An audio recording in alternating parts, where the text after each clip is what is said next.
আসসালামু আলাইকুম, welcome back to my YouTube channel. Hi viewers, আশা করি সকলে সুস্থ আছেন এবং ভালো আছেন। আজকের ভিডিওর মূল টপিকস থাকবে সার্বিয়ার বিষয় নিয়ে যে অনেক আগে যেসব কথাবার্তা হয়েছে আপনারা যেগুলো জানেন সে বিষয়ে নতুন কিছু ইনফরমেশন নিয়ে আসতেছি। সুতরাং ভিডিও দিয়ে মনোযোগ দিয়ে দেখতে থাকুন, শুনতে থাকুন এবং সাবস্ক্রাইব করুন, লাইক ও শেয়ার দিন। সার্বিয়া বিষয় নিয়ে যে কথাটা বলতে চাচ্ছি, আপনাদের মনের ভিতরে অনেক বাসা বাঁধছে। অনেকে প্রথম যে ঘটনা ঘটছিল যে সার্বিয়ার ওয়ার্ক পারমিটই হয় না, অবশেষে ওয়ার্ক পারমিট যখন বের হয়েছে তখন আপনারা চিন্তা করছেন যে ভিসা কবে দিবে। সেটাও একটা জটিলতা ছিল, মাঝখানে কিছু বন্ধ ছিল যে সার্বিয়ার গভর্নমেন্ট নিয়ম চেঞ্জ করেছে। কারণ যে কোম্পানিতে 10টা ভিসা হওয়ার কথা, 10জন লোক নেওয়ার কথা, সেখানে লোক নিচে হচ্ছে 100টা ওয়ার্ক পারমিট বের করে দিয়েছে ওই দেশের লয়াররা। ওই দেশের উকিল যে লয়াররা কাজ করে ইমিগ্রেশনে, তারা যে খুব সৎ তা না। বাংলাদেশে আমাদের দেশে বহুত এজেন্সি আছে, তারা টাকা দিয়ে 10জন লোক যেখানে ওয়ার্ক পারমিট হওয়ার কথা সেখানে 50 জনের লোকের ওয়ার্ক পারমিট বের করে দিয়েছে। এই কারণে অনেক ভুক্তভোগী হয়েছেন।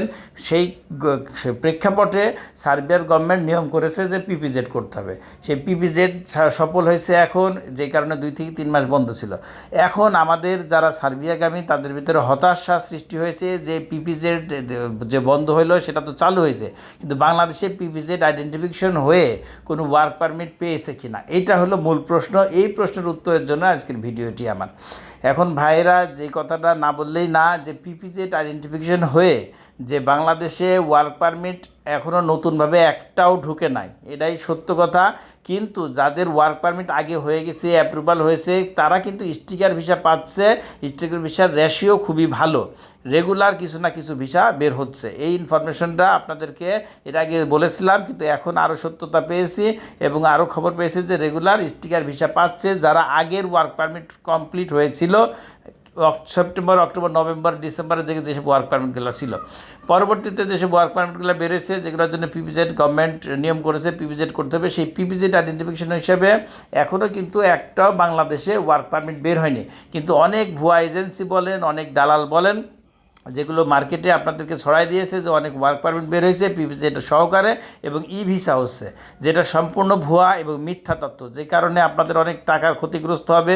আপনার কাউকে এই বিষয়ের উপর বিশ্বাস করবেন না। আমি যতটুকু ইনফরমেশন নিয়েছি বিভিন্ন জায়গার থেকে, যে ওয়ার্ক পারমিট পিপিজেড আইডেন্টিফিকেশন হয়ে এখনও হয়নি এবং কোনো ই ভিসা চালু হয়নি।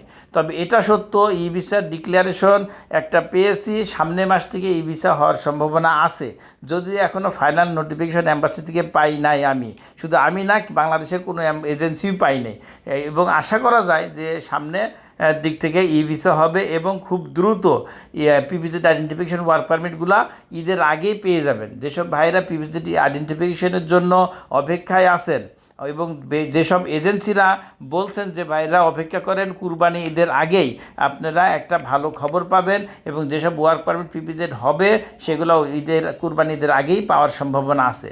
সেই ভাইদের উদ্দেশ্যে বলছি, ভাই একটু ধৈর্য ধরেন, আশা করা যায় কুরবানি ঈদের আগেই পাবেন, যদি না হয় কুরবানি ঈদের পরে পাবেন। এই যাচাই বাছাইটা আমি এক জায়গায় তৈরি নেই, দিল্লি অ্যাম্বাসি থেকে খবর নিয়েছি এবং বিভিন্ন এজেন্সির মালিকদের সাথে কথা বলে এটা জানতে পেরেছি। আর আমার এই কথাটা সত্য এই কারণে আমি বিশ্বাস নিয়ে বলতে পারি, এই কারণে যে আমি এর আগে যত ইনফরমেশন দিয়েছিলাম আমাকে অনেকে গালাগালি করছে, ভুল প্রমাণিত করার চেষ্টা করছে, কিন্তু আমি যেটা বলেছিলাম সেই কথাগুলোই সত্য ছিল। এর আগে যেরকম বলেছিলাম রোজার ঈদের পরে অ্যাম্বাসি থেকে ভিসা দেওয়া হবে, অনেকে বিশ্বাস করেন নাই, গালাগালি করছেন, কিন্তু সেই কথাটা সফল হয়েছে এবং সত্য হয়েছে যে অ্যাম্বাসি থেকে এখন ভিসা কার্যকর চালু হয়েছে, স্টিকার ভিসা। তারপরে এখনও অনেকে বলেন যেগুলো অন্ধকারে নিমজ্জিত আছে, যারা বুঝেন না দেশ বিদেশ সম্পর্কে, তারা এখনও বলেন যে আসলে কি ভাই ভিসা হচ্ছে।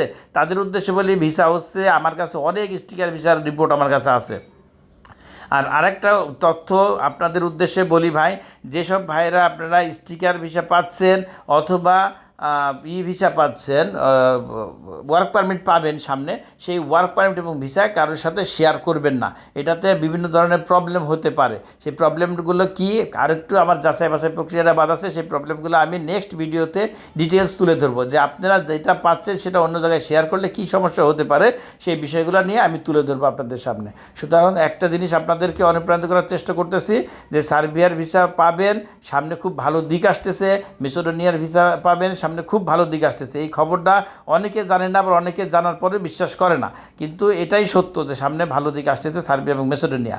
আর আমার গত ভিডিওতে দিয়েছি যে ভাই, আপনি নিজের জীবনের উন্নয়নের জন্য আপনাকে অবশ্যই বিদেশের কোনো না কোনো দেশে পাড়ি দেওয়া উচিত। যেহেতু যারা দেশে হতাশ হয়ে পড়ছেন, দেশে কোনো ভালো কাজ কাম যাদের নাই, তারা বাংলাদেশ থেকে অবশ্যই পাড়ি দিবেন যে কোনো রাষ্ট্রে।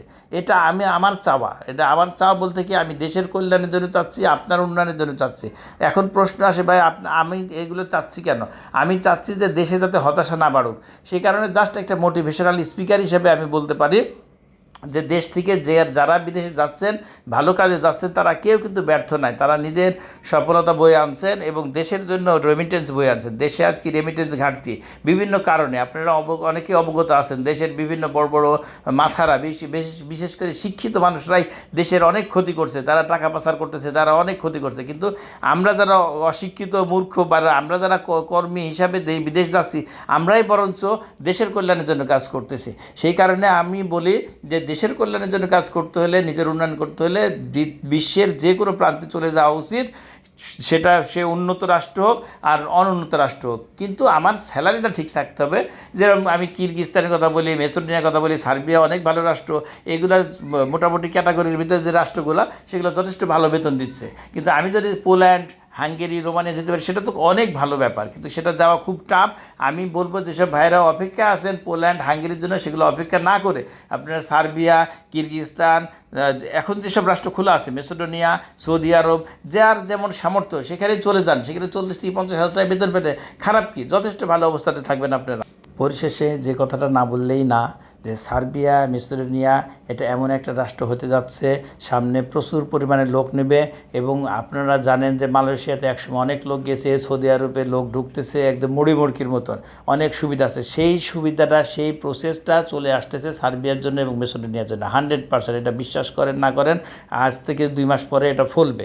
কারণ যে পরিমাণে ওয়ার্ক পারমিট তৈরি হচ্ছে এবং সার্বিয়ার গভর্নমেন্ট মেসিডোনিয়ার গভর্নমেন্ট নেওয়ার জন্য আপ্রাণ চেষ্টা চালাচ্ছে। তাদের কর্মীর অনেক ঘাটতি আছে, সেই কর্মীর ঘাটতি পূরণের জন্য বাংলাদেশ, নেপাল, ভারত থেকে প্রচুর পরিমাণে লোক নিবেই। এবং যে কথাটা বলছিলাম, সৌদি আরবের মতো যে এইভাবে লোক যাচ্ছে হরহামেশাই, এইভাবে লোক নেবে।